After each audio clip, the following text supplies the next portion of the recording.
continue with the lesson on the Great Depression.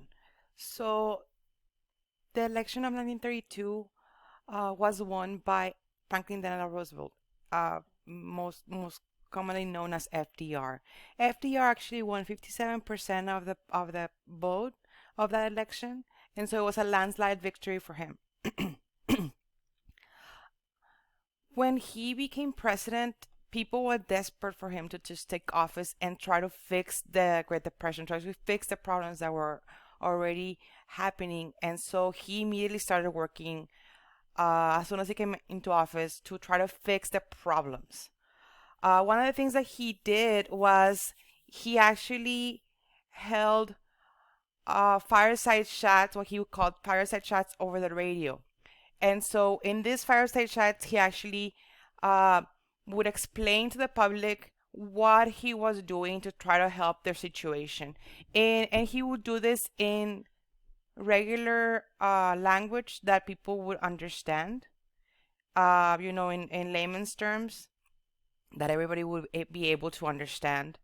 Um, and so people were really willing to listen to him over the radio and hear him out and actually wrote to him to tell him what was going on their lives, how the Great Depression was affecting them. And so where Hoover had four secretaries to deal with the mail that he was receiving, FDR actually had to hire a lot more just because of the volume of mail he would receive every day. So FDR actually suffered from polio, and so he tried to hide it from the public. He thought that the American public wouldn't be understanding um, when it came to a president that was on a wheelchair, so he would try to hide the fact that he was on a wheelchair from the public. That's one of the reasons that he held his fireside chats to be closer to the public, since he couldn't really go out and meet with people. The person who would go out and meet with people and see the persons would be the first lady, Eleanor Roosevelt. Eleanor Roosevelt actually became FDR's legs, and so she would go out and try and meet with the people and go down, meet with the miners, meet with like the people who work in the farms. It's like she would go out and meet with the public, and so she became his legs. And as such, she actually wrote out a newspaper column, a weekly newspaper column called My Day. And in this column, she would write about her experiences meeting all these people, meeting all the people that were affected by the Great Depression and all the different programs that FDR will be implementing to help them out. So FDR and Eleanor Roosevelt were actually related to Theodore Roosevelt. Theodore Roosevelt was Franklin Delano Roosevelt's fifth cousin, and he was Eleanor Roosevelt's uncle. So they are all related. So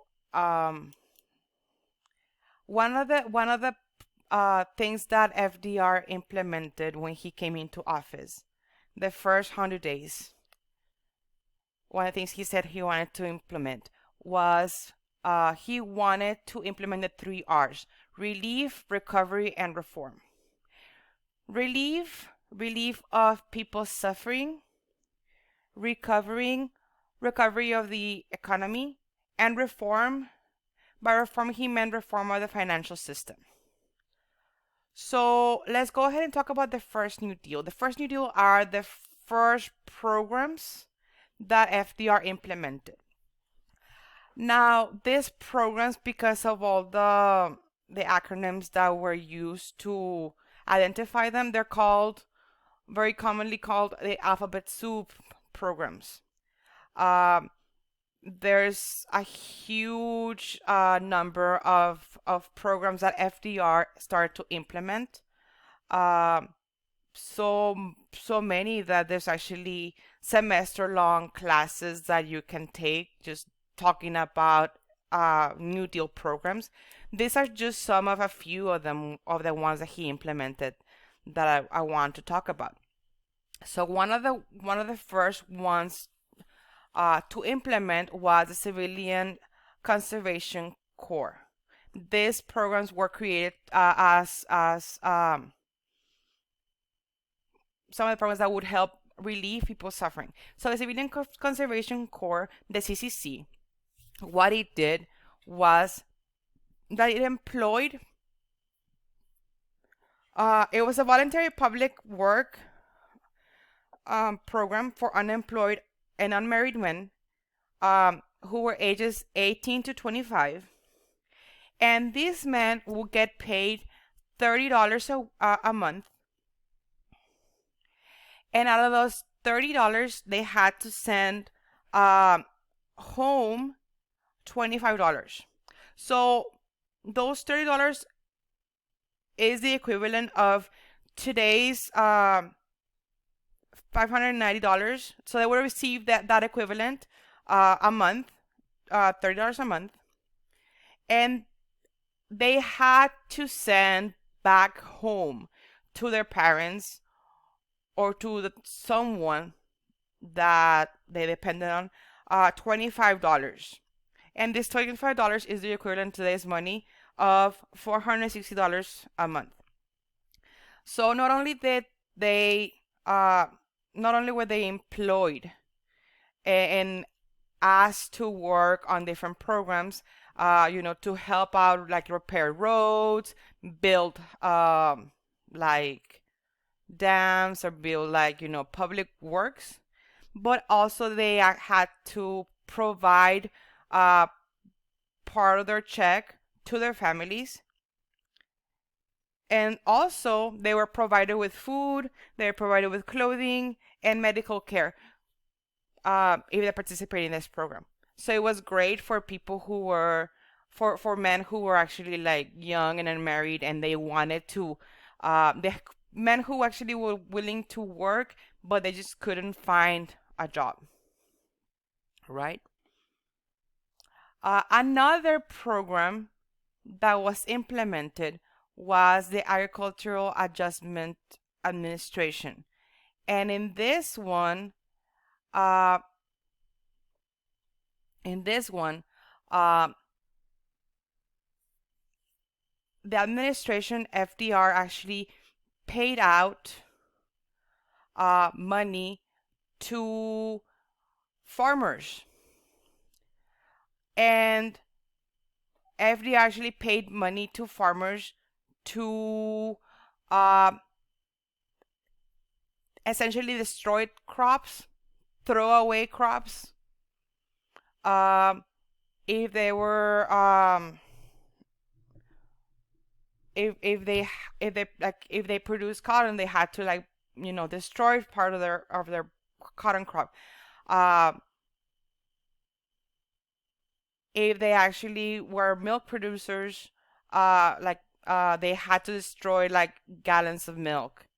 And the reason that he actually paid them to do this is he was artificially messing with the supply and demand rates. If you have a lot of supply of something, then the price is gonna go super low, because the demand will essentially stay the same, but you have a lot of supply of that particular crop or that particular item. By FDR actually paying farmers to do this, he was actually messing with the supply and demand, the price sets that would depend on supply and demand. And he was actually messing with that by doing this and paying farmers to do this. because otherwise, if farmers didn't were not paid to do this, they would not be willing to do this. Okay.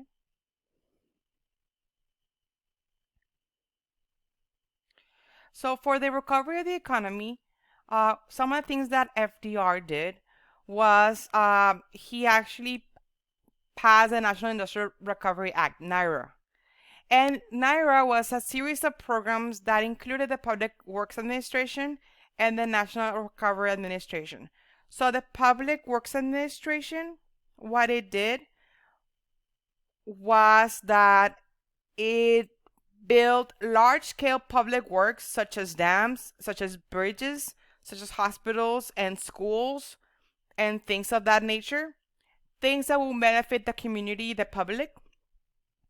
And in the years that it was active, it actually spent $6 billion to provide employment and to stabilize the purchasing power, and also help restore the economy of the United States. This program actually employed people who were looking for jobs, who were willing to work, building stuff, who were willing to just do something that will help them out, and they were willing to work in this program. The National Recovery Administration, the NRA, what it did was that it was created to help eliminate competition by allowing industries to work together to create like fair practices and to avoid like the cutthroat competition, to set up minimum wage guidelines, maximum hours of work that the workers could work, and to set up minimum prices, essentially like to avoid bad business practices, to take advantage of the public, to take advantage of the consumers. And those industries, those stores that were willing to work with the NRA actually got to display on their place of business, on their windows, on their doors or whatever. They got to display the blue eagle of the NRA in exchange for agreeing to be fair in their business practices. They got to do that. And by them doing this, consumers will be able to avoid those businesses who were not willing to do this, and would actually like favor those businesses that were part of the NRA. In essence, kind of like a Better Business Bureau. You avoid those stores that are gonna be overpriced, are not gonna be willing to work with you or willing to have fair business practices. You essentially, as consumer, you would prefer those that do, and this is one of the ways that you would be able to tell which businesses were part of this and which were not, and in essence, like it would help you out. This is one of the things that FDR put in place. Now, as part of the reforming of the financial system, the first thing that FDR set up in place, and the first thing that he ever did as president, was he passed the Emergency Banking Act. And in this Emergency Banking Act, he forced all banks in the United States to close for a 4-day bank holiday. And in those 4 days, the banks had to work with regulators, and they had to go over all their books, and they had to show that they were financially sound, that they had liquidity, that they were financially stable.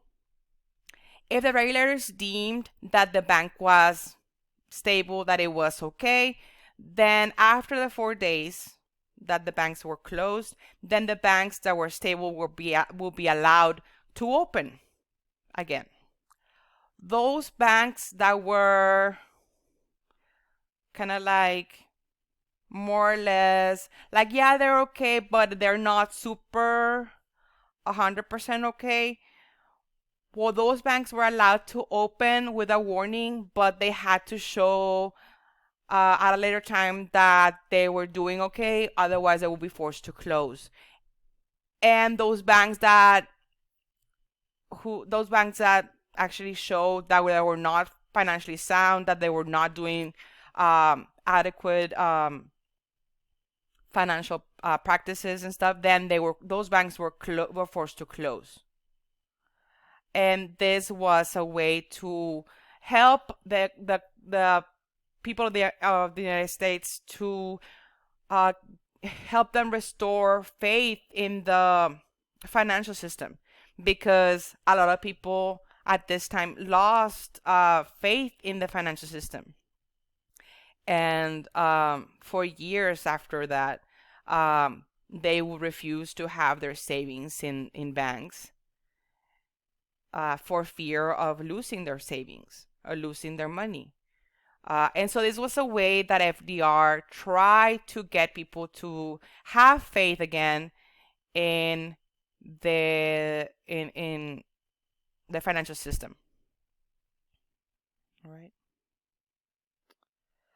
Another way, another way that FDR sought to restore the financial system and to reform the financial system was by establishing the Federal Deposit Insurance Corporation, the FDIC. So the FDIC, what it does is that it insures your money, insures the money that's in the bank up to a certain amount of money. So I believe that right now, like today, that amount of money is your money is insured up to $250,000. So if you have up to 2000 and up to $250,000 in the bank, then your money is insured. If the bank closes, then you won't lose money. You won't lose your money. If you have over $250,000, it is recommended that you have more than one account, because any money that is over $250,000 that's in the bank, you will be at risk of you losing it if the banks were to close. If your bank were to close.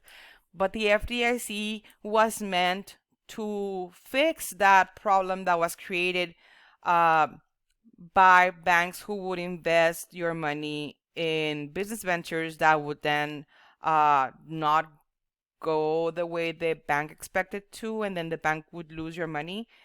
The FDIC would help you not to lose that money, and it was meant to help you out.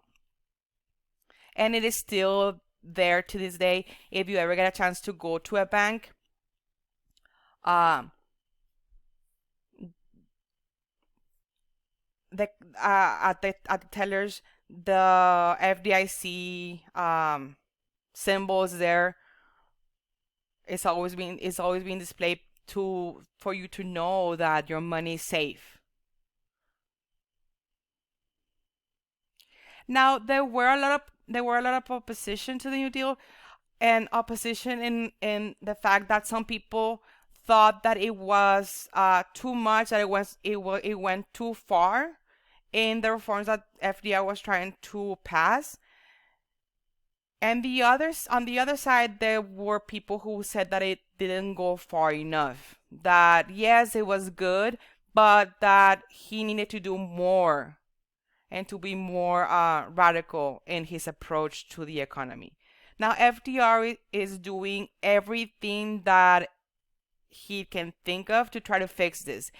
And he is essentially implementing all the ideas that are thrown at him, and seeing what works and what doesn't work, and what works stays and what doesn't work goes. But there were still a lot of people who were opposed to the New Deal legislation. And So this led to many cases that went to the Supreme Court, and the Supreme Court was forced to weigh in. And the Supreme Court actually declared many of the acts that FDR had passed unconstitutional. Um, so FDR actually got really, really upset at this, and he tried this scheme. He tried what he called the court packing scheme. So with this, um, in this scheme, FDR attempted to get Supreme Court justices to retire. At this time, there were a lot of justices that were over 70 years old, and so in his scheme, FDR was attempting to get the justices that were over 70 years old. They were who were over 70 years 6 months old. He wanted them to retire, and once they retired, then he could appoint people into the Supreme Court, and he would appoint people who would be supportive of the New Deal legislation that he was passing in Congress, that he was getting, passed in Congress, and of all these programs that he was getting passed and all these programs that he was implementing. Now, had he been successful in this approach, he would have had to appoint, I believe, six new Supreme Court justices. But when people heard of this, when people heard of this plan that he had, people were super against it, and so it wasn't gonna fly for the American public, and so FDR backed down on his proposal.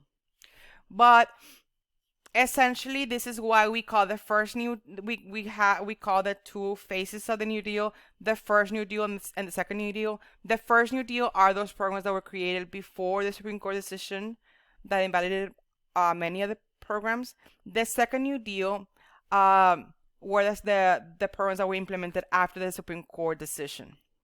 And so after the Supreme Court decision, FDR phased out some of the programs and fixed some of the things that the Supreme Court deemed unconstitutional in some other programs for them to be able to work out.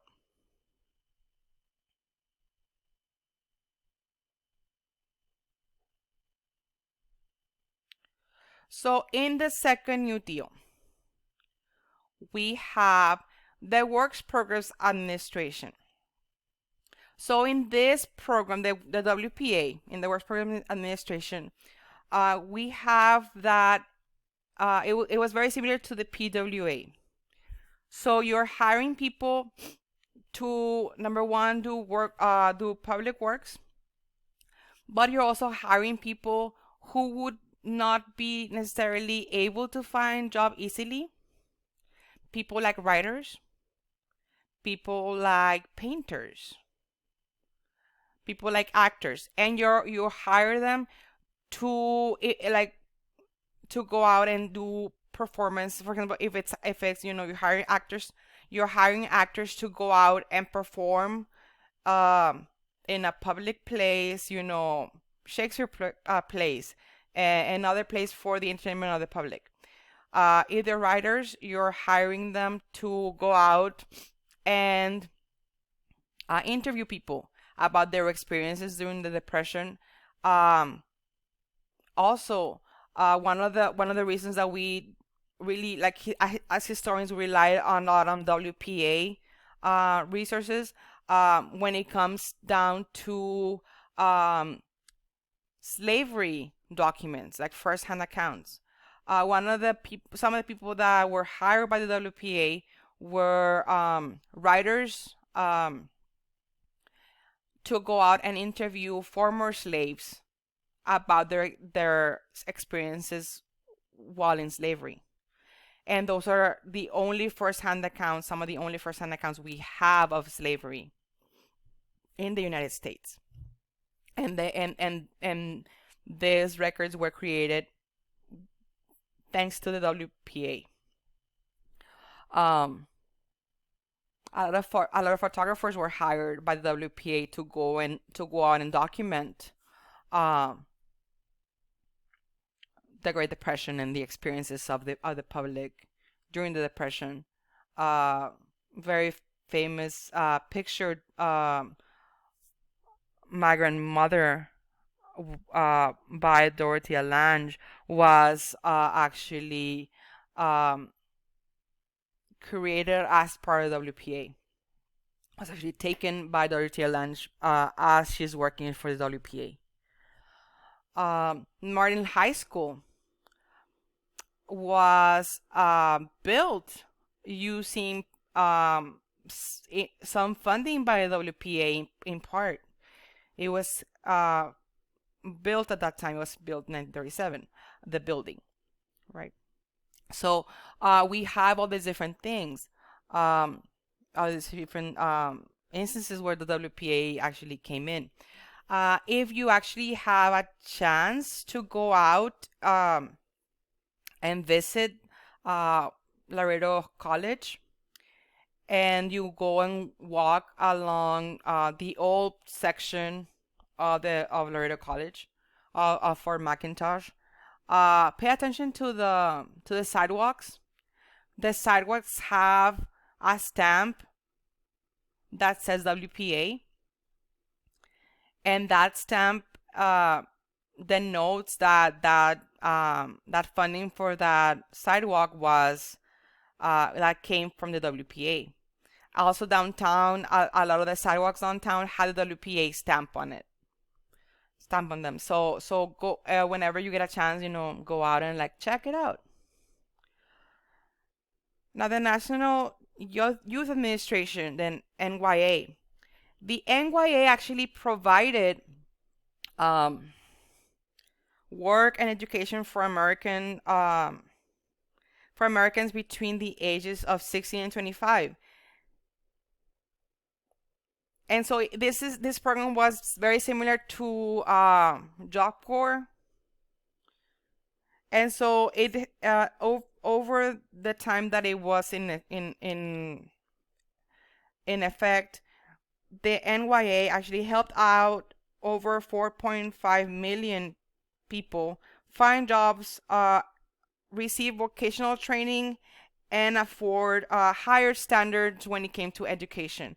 So it helped out the youth in finding jobs, finding better education opportunities, receiving vocational training. It really helped out young people. All right. And also, as part of the reform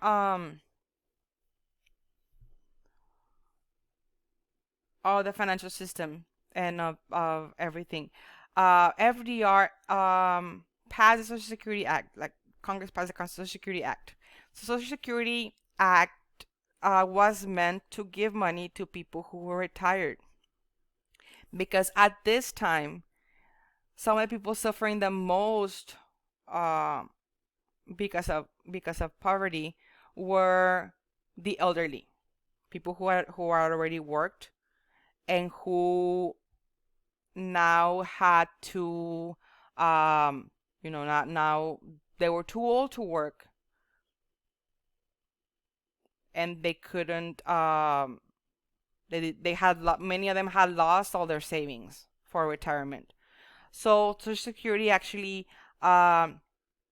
the way it worked is that the people who are working, who are employed at that time, actually started to get deductions from their paycheck, and those deductions from their paycheck actually went to pay the elderly who had already worked before and who were retired now. and it gave him a monthly stipend, like a monthly paycheck, right? But it was funded by the people who were employed at the time. So the people who were employed were paying for the people who were retired, and so on and so forth. And so that's why today people are not sure if Social Security is gonna be able to be sustained later on, because the fact that the people who are working are were paying the people who are retired wasn't a big deal until today. The people who are retiring today are the people who are uh, part of the baby boomer generation. The baby boomers were a generation that was bigger than the generation that followed.